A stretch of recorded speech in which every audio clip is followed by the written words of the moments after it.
নোয়াখালীর হাতিয়ায় জেলেদের উপর হামলা, মৎস্য আহরণে বাধা ও হয়রানির অভিযোগে উত্তপ্ত হয়ে উঠেছে চর জাগলা এলাকা। এ ঘটনার প্রতিবাদে ৩ নং সুকচর ইউনিয়নের সর্বস্তরের জনগণের উদ্যোগে আয়োজিত হয় এক বিশাল মানববন্ধন। স্থানীয়রা অভিযোগ করেছেন, প্রভাবশালী মনির মেম্বার ও তার সহযোগীরা চর জাগলার গুরুত্বপূর্ণ খালসমূহ জোরপূর্বক দখল করে মাছ ধরায় বাধা সৃষ্টি করেছেন।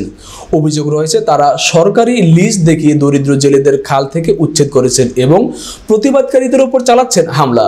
মানববন্ধনে বক্তারা বলেন, মনির মেম্বার নিজস্ব বাহিনী দিয়ে এলাকায় ত্রাসের রাজত্ব কায়েম করেছেন। অবিলম্বে তার গ্রেফতার ও দৃষ্টান্তমূলক শাস্তির দাবি জানান তারা। মানববন্ধনে বক্তব্য রাখেন ইসমাইল হোসেন, জেলে আরমান, আবুল হাশেম, মিরাজ, শেফালি দাস, দিলারা বেগম সহ অনেকে।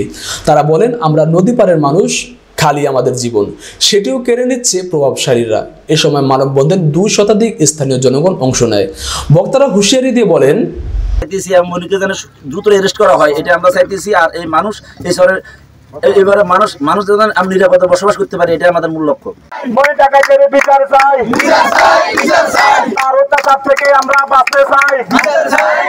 শহরে গেছি জাল ঢেল বেলা আর হিডি কুচু রানো দেখ সান বান বাইছে আর হিডি কুচু রানো আমরা এটার বিচার চাই।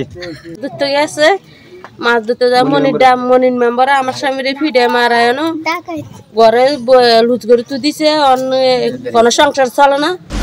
অভিযোগ সম্পর্কে জানতে চাইলে অভিযুক্ত মনির মেম্বার বলেন, আমার বিরুদ্ধে যারা অভিযোগ করেছে আমি কিছুই জানি না। আমার বাড়ি চর কিং সুকচরের এইসব ঘটনার সঙ্গে আমার কোনো সম্পর্ক নেই। চর তো বন বিভাগের মালিকানাধীন।